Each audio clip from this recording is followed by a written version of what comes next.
밸류에이션 배수 측면에서 거의 역사적 저점을 뚫는 그런 상황까지 주가가 내렸었기 때문에 전저점을 뚫고 갈 거냐 아니면은 주가가 올랐다 내렸다 하겠지만은 또 저점을 계속해서 높여가면서 갈 거냐 이제 그런 거를 결정하는 것은 결국은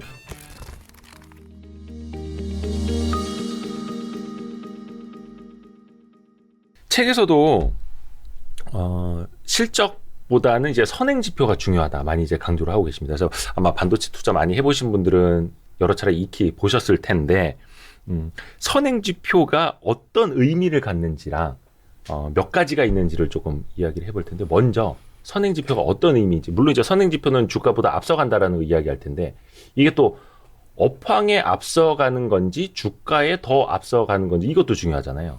경기 선행 지표들은 말 그대로 경기를 미리 알려주는 지표들이죠. 그렇죠. 그래서 이제 우리가 제일 많이 알려준 게 미국의 ISM 제조업 지수라든지 그 다음에 OECD 경기 선행 지수. 네. 근데 이런 것들이 그 경기 선행 지표들이고요. 이제 거기에 제가 반도체 그 주가 또 업황과 굉장히 밀접한 관련이 있는 경기 선행 지표로 말씀드리는 것이 전 세계 유동성 전년 동기 대비 증감률, 네. 그 다음에 중국의 신용 자극 지수, 이제 영어로는 크레딧 임펄스 지수라고 그러죠. 네. 이런 것들이 있습니다. 그런데 경기 선행 지표라는 게 말씀드렸다시피 경기를 미리 알려주는 거잖아요. 네. 경기라는 게 뭐겠습니까? 수요잖아요. 그렇죠. 그러니까 수요를 미리 알려주는 지표인 거예요. 네.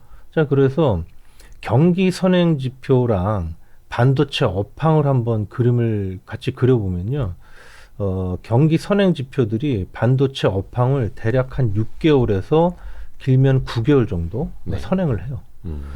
자, 이런 거죠. 여기 보시면은 그 메모리 반도체 시장 규모, 네. 그 다음에 글로벌 유동성 전년 동기 대비 증감률 비교해 놨고요. 그 다음에 메모리 반도체 시장 규모랑 ISM 제조업 지수, 그 다음에 중국의 크레딧 임펄스 지수를 여기 각각 제가 비교를 해놨는데 네. 여기 보시면은 이 경기 선행 지표와 메모리 반도체 업황 시장 규모가 거의 똑같은 흐름을 보이고 있는 그런 모습을 보실 수가 있어요. 네. 이 세 차트에서 모두 그렇죠. 네. 그리고 거의 비슷한 그런 변곡점들을 보이고 있습니다. 그죠? 네. 근데 여기서 주의하실 점은 이 경기 선행 메모리 반도체 시장 규모를 제가 왼쪽으로 6개월을 당겨 놓은 거예요.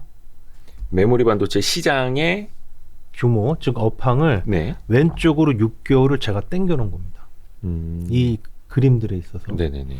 그 얘기는 뭐냐면 이러한 경기 선행 지표들이 메모리 반도체 시장 규모, 즉 업황을 한 6개월 정도 선행하고 있다는 얘기죠. 전 세계 유동성. 전년 동기 대비 증감률, 네. 그 다음에 미국 ISM 제조업 지수, 그 다음에 중국의 크레딧 임펄스 지수 같은 이런 경기 선행 지표들이 여기 메모리 반도체 업황과 여기 보시는 것처럼 그림이 거의 똑같이 나오는데 네. 제가 여기서 일부러 메모리 반도체 시장 규모들을 왼쪽으로 6개월을 당겨놨다는 겁니다. 그러니까 정확히 이 세 가지의 지표가 메모리 반도체 업황을 6개월 선행한다는 6개월 얘기죠. 앞서서 움직인다. 그렇죠. 중국의 크레딧 임펄스 지수 같은 경우는 조금 더 한 9개월 정도 메모리 반도체 시장 규모를 선행을 합니다.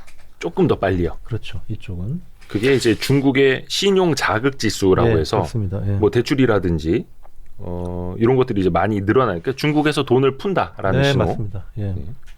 자, 그러니까 이러한 경기 선행 지표들이 네. 역사적으로 보면 메모리 반도체 업황을 6개월, 9개월 정도 선행하는 것이 이미 증명이 되어 있는 거잖아요.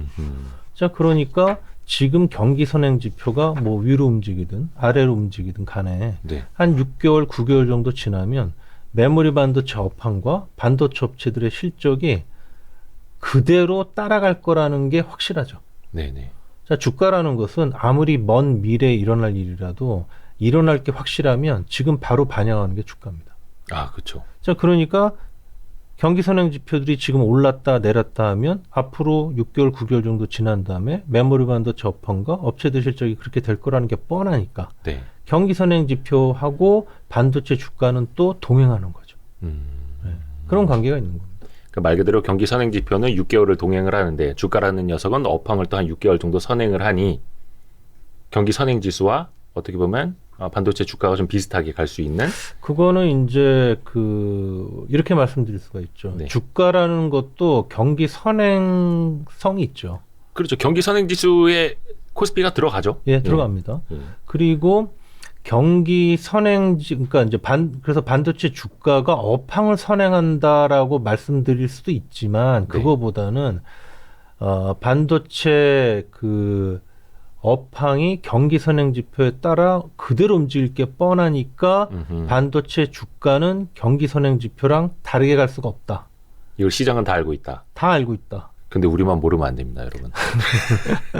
그래서 책에도 94페이지의 표가 이제 다 정리가 돼서 나오는데, 전 세계 유동성, 전년도기 대비 증감률. 그러니까 돈이 얼마나 풀리고 조여지느냐에 따라서 아무래도 경기에 영향을 줄 수밖에 없으니 반도체 업황에도 시간을 두고 영향을 준다라는 거고, 미국의 ISM 제조업 지수. 당연히 미국에서 이제 제조업 잘 나가면은 반도체 많이 이제 사다 쓸 테니까 이것도 이제 선행하는 지표. 중국의 신용 자극 지수, 말 그대로 중국에서 민간 대출이라든지 채권 네. 발행 네. 이렇게 해서 돈이 많이 풀리면 네. 결국 그게 다시 한번 반도체를 이제 수요를 자극하는 맞습니다. 요인으로 돌아온다. 네. 요 세 가지는 진짜 우리가 어디 컴퓨터 앞에 써놔야 됩니다. 네. 혹시나 선행 지표를 선행해서 예측할 수 있는 방법도 있습니까? 물론 이제 선행 지표도 그 안에 또 구성 요인들이 있으니까.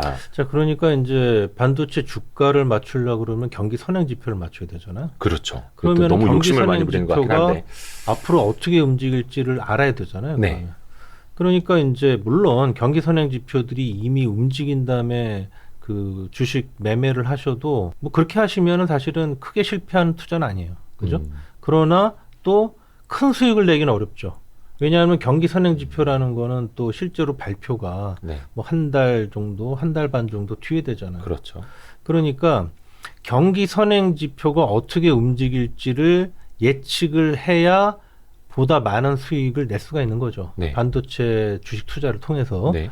근데 거기서 가장 지금 현재 상황으로 보면 뭐 사실은 역사적으로도 그렇지만은 가장 중요한 게 미국의 금리예요.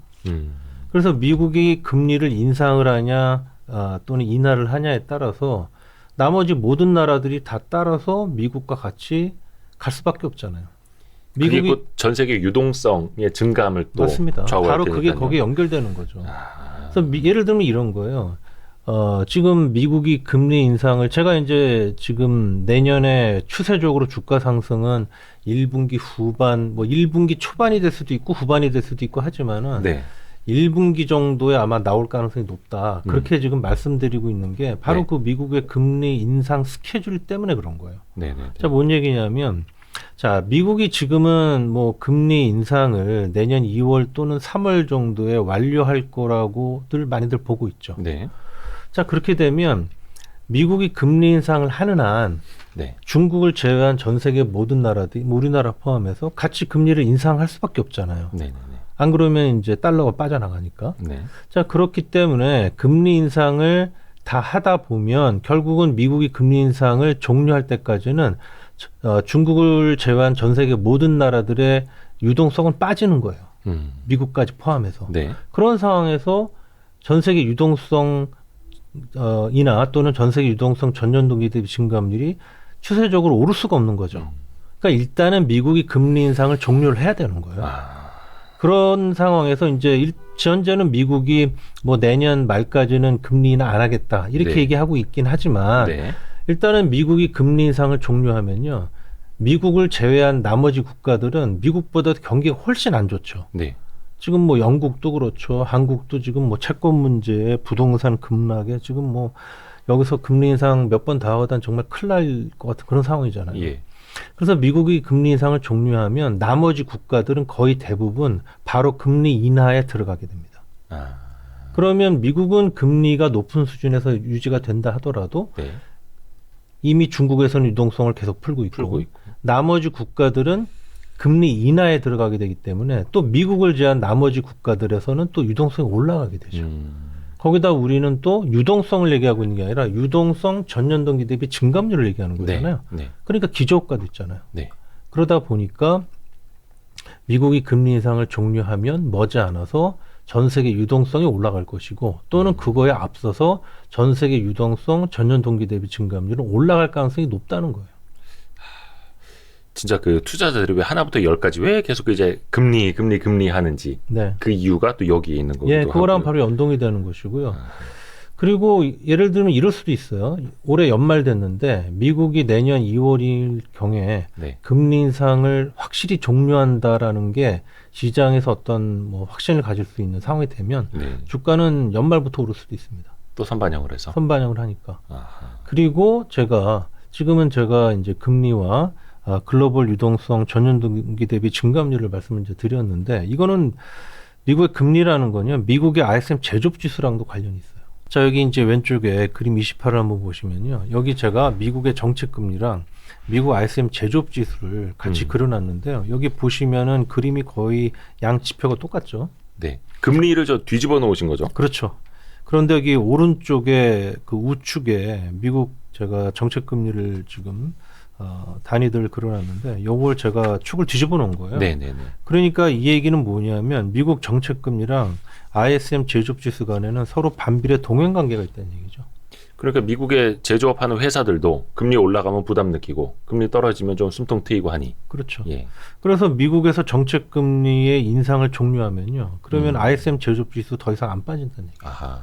자, 그런데 또 하나의 경기 선행 지표인 OECD 경기 선행 지수랑 미국 ISM 제조업 지수를 같이 그려보면 보시는 바처럼 거의 똑같아요. 비슷하게 하네요. 거의 똑같은데 네. 자, 그런데 미국에서 금리 인상을 종료하면 네. 그러면은 이제 나머지 OECD 국가들은 금리의 인하에 들어가겠죠. 네. 그러면 이제 OECD 경기 선행 지수는 올라가겠죠. 그러면 이게 쭉 삥 돌아서 미국 ISM 제조업 지수를 또 끌어올린단 말입니다. 왜냐하면은 미국이 또 나머지 OECD 국가들한테 수출을 하잖아요. 네. 그러면 나머지 OECD 국가들이 경기가 좋아지고 수요가 올라가면 미국의 ISM 제조업 지수도 올라간다는 또 올라가고. 얘기죠. 그러니까 이렇게 미국의 정책 금리라는 거는 뭐 유동성이라든지 또는 ISM 제조업 지수 같은 반도체 주가랑 굉장히 상관성이 높은 경기 선행 지표들과 직접적으로 연결이 되어 있는 거예요. 다 물리고 맞물려서 네, 그렇습니다. 어떻게 보면 이제 선순환으로 갈 수 있는, 지금은 약간 좀 악순환 쪽으로 가고 있는데 그 끄트머리 즈음 와 있지 않을까 하는 또 이제 기대들을 갖고 있는 그러니까 거고요. 그게 이제 내년 2월, 3월 정도에 금리 인상이 종료된다고들 보고 있으니까. 네. 그러니까 이제 얼마 안 남았잖아요. 그러니까 위원님도 최근에 그 쓰신 리포트 같은 거 보면은 내년 1분기부터 추세 상승이 시작될 수 있다 이렇게 그렇죠. 표현하셨더라고요. 근데 그게 아까도 말씀드렸지만 연말경에 금리 인상 종료가 2월 달에 확실해진다. 뭐 이러면 올해 연말부터 오를 수도 있고요. 아니면은 그게 지금 2월, 3월 금리 인상 종료를 모두들 예측하고 있지만은 네. 그게 혹시 뒤로 좀 밀린다 그러면은 이제 주가의 추세 상승이 또 뒤로 밀리는 이제 그런 모습이 나타날 거예요. 그래서 미국의 금리 인상 종료 신호가 언제 나오느냐. 그게 굉장히 중요한 것이고요. 네. 그런데 이제 지금 이제 11월 중순 이제 들어가고 있는데 네. 내년 1분기 중이면 그러면 아직도 이제 몇 개월 남았잖아요. 네네. 그러니까 이 그 기간 동안에는 주가가 이제 어떻게 움직일까도 중요하죠. 네. 짧은 기간은 아니니까. 이제 그러한 그 상황에서 굉장히 큰 영향을 줄 수 있는 것이 이제 중국의 IT 수요 증감률이에요. 중국의 IT 수요 증감률이 왜 중요하냐면 그림을 이제 다시 한번 보여드릴게요. 네. 자, 20페이지에 여기 왼쪽 그림을 한번 보시면요. 네. 중국의 IT 수요 전년 동기 대비 증감률이랑 하이닉스의 PB 매수를 한번 같이 그려보면 보시는 것처럼 거의 똑같습니다. 역사적으로 거의 동행해요. 그러니까 중국에서 얼마나 IT 수요가 늘어나느냐 여부에 따라서. 그렇죠. 그리고 그 중국의 IT 수요 증감률은 미국 같은 여타 국가의 IT 수요 증감률을 또 선행해요. 아, 중국이요? 네. 오. 그러니까 중국의 IT 수요 증감률은 마치 전 세계의 그 IT 수요의 선행 지표 같은 역할을 하는 거예요. 왜냐하면 중국에서 우리나라 같은 그 나라들한테 네. 뭐 반도체 같은 부품을 사와줘 와서 거기서 IT 세트를 만들어서 그게 또 한참 있다가 미국이나 이런 쪽으로 또 가잖아요. 네. 가장 앞단에 있단 말입니다. 중국의 IT 네네네. 수요라는 것이. 자, 이러다 보니까 중국의 IT 수요 증감률하고 반도체 그 주가하고는 거의 동행하는 성격이 있단 말입니다. 네. 자, 그런데 최근에 와서는 중국의 IT 수요 증감률이 중국의 도시 봉쇄, 그다음에 제로 코로나 정책 이거의 강도하고 아주 밀접하게 지금 연동이 되고 있어요. 그러니까 단순히 유동성만 볼 수 있는 게 아니라 제로 코로나 정책까지도 계속해서 돈이 엄청 풀렸거든요, 중국에서. 네. 근데 쓸 수가 없으니. 그렇죠. 돈이 풀리면 뭐예요? 사람들이 다 나다니면서 뭐 IT 제품도 사고 뭐 이런 식으로 해야 돈이 이제 돌면서 IT 수요가 올라오는 네. 것인데 그걸 못하게 하니까 돈은 풀리지만 IT 수요가 좋아지지 않는 거잖아요.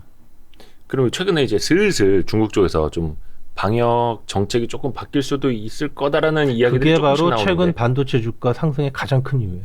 아, 가장 큰 이유예요. 네, 가장 큰 이유예요. 자, 여기 오른쪽에 이제 그 뭐 그림 30이랑 그림 34 이제 보시면 제가 중국의 신용 자국 지수를 왜 강조를 드리냐면 중국 신용 자국 지수랑 중국의 IT 수요 증감률하고는 선후형 관계가 있거든요. 그래서 중국의 그 신용 자국 지수가 오르면 중국의 IT 수요 증감률도 반드시 올라야 돼요. 당연히 돈이 풀리니까. 그렇죠. 민간의 그 경제 활동이 더 많아지면 IT 수요도 당연히 좋아져야 되는 거잖아요. 네. 그런데 이게 여기 최근에 그림 한번 보시면은 중국의 그 신용자국 지수는 사실은 작년 10월 달이 바닥이었어요. 그리고 11월 이후로 지금 여기 그림 34에 나오는 것처럼 올라가고 있어요. 네. 물론 올랐다 내렸다 하고 있지만은 네. 전반적으로는 바닥은 찍었잖아요. 네. 그런데 중국의 IT 수요 증감률은 쭉 내려와서 중국의 크레딧 인플레 지수가 올라가니까 신용자국 지수가 올라가니까 같이 올라가야 되는데 못 가고 있었구나. 이게 올랐다 내렸다 하고 있는 거예요. 그게 이제 봉쇄의 정책 때문에. 그렇습니다. 네. 근데 이제 그래서 그게 이제 풀린다면 확 그렇죠. 튀어오를 수 있는. 그렇죠. 그래서 지금 올해 한번 생각을 해보시면 3월 달인가 이제 중국에서 몇 개 도시, 한 4개 도시에 굉장히 강한 도시 봉쇄가 들어왔잖아요. 네. 그러니까 이제 4월, 5월 달에 중국의 IT 소진감률이 급락을 해버렸어요. 그래서 주가도 4월, 5월 달에 안 좋았어요. 안 반도체 좋았고. 주가가. 그러다가 5월 달에 도시 봉쇄가 해제됐죠. 네네네. 그러면서 이제 6월, 7월에 중국의 IT 소진감이 올라가고 반도체 주가도 그때 반등이 좀 있었어요. 그러다가 또 다시 7월 달에 도시 봉쇄 들어갔었죠. 네. 그러니까 8월, 9월 달에 중국의 IT 소진감률 내려가고 8월, 9월 달 우리나라 반도체 주가 어땠습니까? 안 좋았죠. 안 좋았죠. 예. 자, 그런데 크레딧 인플레이션 지수가 지금 9월 달에 올랐어요. 그러면 어떻게 되겠습니까? 중국 IT 수요 증감률이 10월, 11월 오르겠죠? 네. 그럴 가능성이 높죠. 네. 그래서 지금 주가가 반등이 나오는 거예요. 그러면 정리를 하자면 일단 장기적인 그 상승 턴을 위해서는 미국의 금리 인상이 언제 종료되는지 그 신호가 중요하고 단기적으로는 중국의 그 IT 수요 증감률을 봐야 하는데 중국의 그 코로나19 봉쇄 정책에 따라서 네. 또 이렇게 튀어오를 수가 있는. 그러니까 이제 주가가 추세적으로 오르려고 하면 경기 선행 지표들이 돌아서야 되니까. 예. 그러니까 이제 추세 상승은 미국의 금리 인상이 종료되는 시점 전후에서 나올 가능성이 높고 다만 지금 주가는 고점에서 양사 주가가 46%나 빠졌고 네. 그다음에 밸류에이션 배수 측면에서 거의 역사적 저점을 뚫는 그런 상황까지 주가가 내렸었기 때문에 그 수준에서는 추가적인 주가 하락은 사실은 그렇게 예상되지가 않잖아요. 네. 이제 그러면 주가는 더 이상 안 빠질 것 같은데 전저점 그 밑으로는 네. 그런데 이제 추세적 상승이 나올 수 있는 시기까지는 아직까지는 그래도 어느 정도 시간이 남아 있는 그런 상황인 거죠. 네. 자, 그러면 앞으로 주가가 어떻게 갈 것이냐는 전저점을 뚫고 갈 거냐 아니면은 주가가 올랐다 내렸다 하겠지만은 또 저점을 계속해서 높여가면서 갈 거냐. 이제 그런 거를 결정하는 것은 결국은 중국에서 IT 수요 증감률이 어떻게 될 것이냐.